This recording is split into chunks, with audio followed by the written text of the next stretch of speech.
If you've ever watched a speech or debate, you've probably seen these things sitting in front of a speaker. But what are they? The short answer is they're teleprompters. A teleprompter, also known as an auto cue, is a display device that prompts the person speaking with an electronic visual text of a speech or script.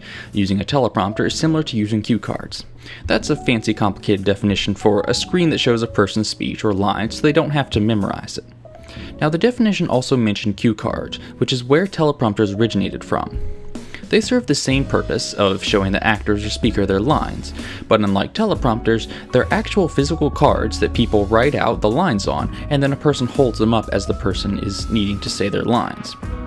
Some shows, such as Saturday Night Live, still use cue cards in the old-fashioned way, but it's easy to see why teleprompters have taken over, as Saturday Night Live requires a team of 8 a whole week to write over 1,000 cue cards that are used just for one show.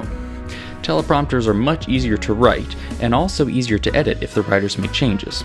They can also be more reliable, since technology can often run them instead of having to rely on a human.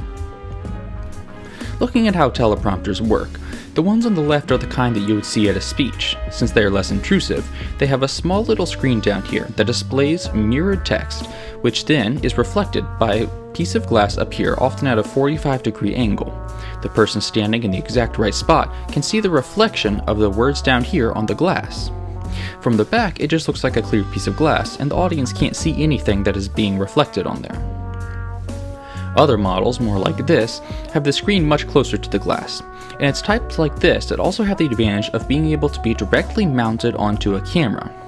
This is really useful in applications such as talk shows or news broadcasts, since the person speaking often wants to be able to look directly into the lens of the camera. Since they can have the words directly over the lens without actually affecting the picture quality, this is really useful, since if they were using cue cards, they would constantly have to be looking slightly off lens to read.